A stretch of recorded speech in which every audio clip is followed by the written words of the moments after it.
Hey everybody, welcome back to the Centaur Fragrance channel. Thank you so much for stopping by today. My name is Benjamin, and I review fragrances, colognes, perfumes, and all things scent related. So if you want to learn more about fragrances and perfumes, if you want to smell simply fantastic, and if you want to join me on a fragrance journey, you've come to the right place. Today we're going to be talking about none other than Oud Seta from the house of Fragrenza. Before I start this review, in full disclosure, I received this fragrance for review, so take that into consideration. So let's jump into this review. I'm going to be always completely honest with y'all, 100%. Let's jump into this fragrance. First off with the box, let's say it's very nice. It's glossy, it's reflective, it does the job, and you get the name punched underneath here. It's always right here. So overall, a decent box, nice box, and this bottle is very nice. All of them have this reflective silver kind of look to them. This is their new presentation. It might not seem like a lot to a niche head, but if you put this on a counter, it's the shiny object, and it really does draw attention. I can guarantee that, and it really gets people interested in this fragrance. Well, let's talk about this. There's a lot going on with this fragrance, a lot to say about this fragrance. Of course, we gotta first start off with the smell and the composition, then the projection longevity, then the compliment factor, and lastly the price. Those things in that order. So first off, let's talk about the smell and the composition. What you're getting here is a very interesting fragrance. And first off, when I start this, I do have to say that I'm learning in the fragrance game with you. There's all kinds of interesting notes, all kinds of interesting smells from all around the world that I haven't experienced. I'm still learning, and I'm sharing with you. That's what's going on in this fragrance. I had to look them up, dissect this fragrance, and take a little bit of time. You're getting a very distinct Bulgarian rose with this fragrance. Bulgarian rose isn't very floral. It's not a spicy rose like Damask rose either. It's a very interesting rose. I'd never experienced it before. As far as I know, Bulgarian rose is its own different creature. It has a fullness of body without being floral. It's not on the fruity side. It doesn't really have any sweetness. It can almost come off musky in a way in how it's used in the composition. And this fragrance also has a lot of blue chamomile. If you're familiar with chamomile, it's kind of like a tea type of note. And again, it's almost kind of like a floral-like tea, but it's mature, it's understated, and it too has almost an ambrette or musky type of nature. And there's oud from Lao, or Laotian oud. And this oud is, again, all these notes are kind of similar in a way. It's well-bodied, but it's not dirty, it's not dark, it's kind of on the clean side of things. It's a very interesting oud. I had never experienced it before. So what you're getting here is a very different creature. The only fragrances that I can say to give you an idea of how this fragrance smells is Dolce & Gabbana the One Grey and Armaf Niche Platinum, which is discontinued, and I have it and I love it. So those are the only two fragrances I know of that really kind of smell like this, besides the fragrance that this is inspired or cloned from, which is MFK's Oud Silk Mood, the silk version.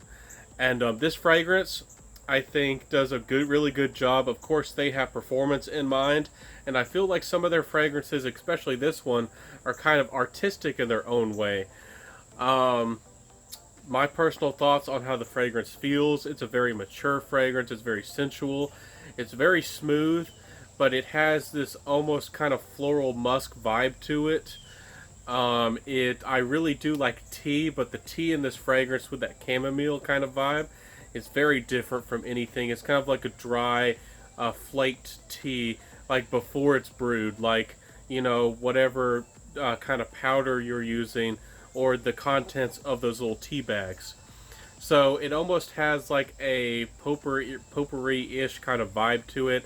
As it dries down, it becomes much more, I guess, easy to approach and digest. The opening for some people might be too much. I do feel like there is a distinct sourness to this fragrance, especially in the opening, and it keeps with the fragrance for the most part. Again, there's not many fragrances that have any type of similarities. A very, very distant cousin would be Grey Vetiver by Tom Ford. it too has this fullness of body and a little bit of sourness behind the composition. That is certainly going on in this fragrance. So, what can I say about this fragrance? Yeah, before we jump into the projection, longevity, the complement factor, and the price. I think it's very well done. I think it's artistic. I think it's for a very mature, well-spoken, but kind of under man who doesn't say too much. But when he speaks, you know he means business, and you know he's speaking from the truth and from the heart. I feel like that's this kind of fragrance.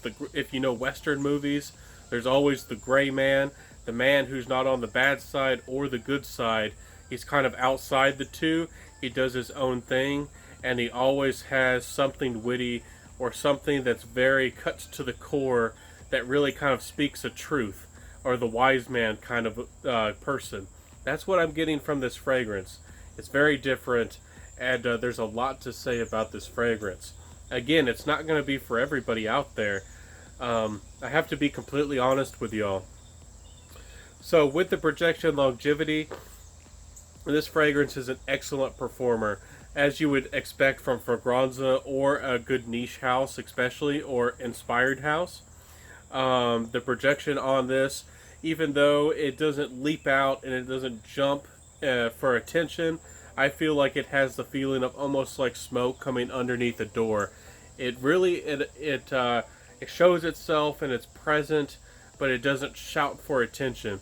But it's definitely a very good projecting fragrance. It's very noticeable, and it is quite strong in the projection.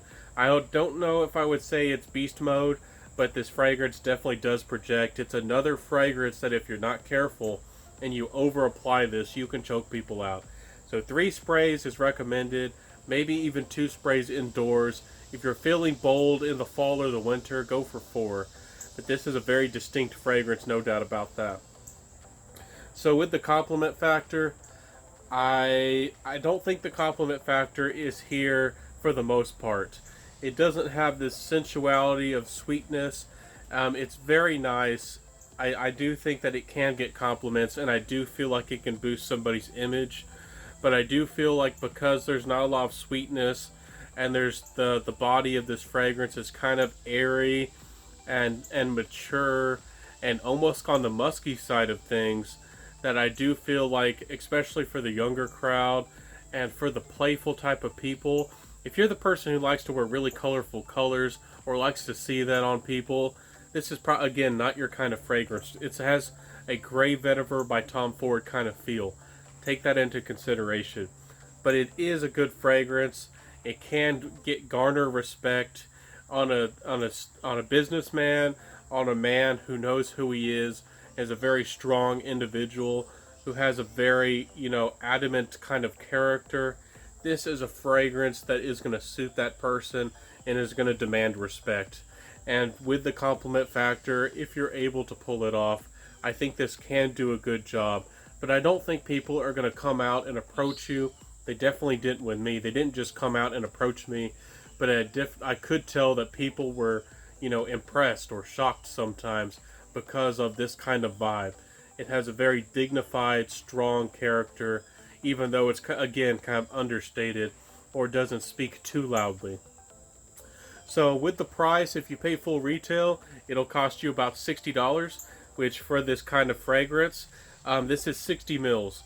So take that into consideration, mil for mil. If you were to get a full-size 100 mil, bottle, it would be about 100. So take that into consideration with the price of this juice. I do think that it's a fair value for money. I do think that it can be good. I do think Dolce & Gabbana the one is more mass appealing. I do feel like that one is more available. If you like that kind of vibe, you can go for that. But if you wanted more performance, if you wanted something that you could go out on the town with, if you really like Dolce & Gabbana the one, plat or gray, and maybe you really like that fragrance and you wear that for business or casual, and you wanted something that's a little bit more formal, a little bit more fancy. Maybe you want something that smells like that and can grab somebody else's attention, that can really pull people in. this is that kind of fragrance. I definitely would say that. If you're able to find and willing to risk a blind buy on Armaf Niche Platinum, I still have to do a review of that fragrance. I find that fragrance a little bit more easier for the average person to appreciate than this.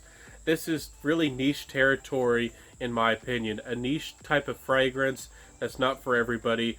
Oud Silk Mood is kind of the same way. Oud Silk Mood isn't for everybody, but it's very well done, and is definitely going to sell.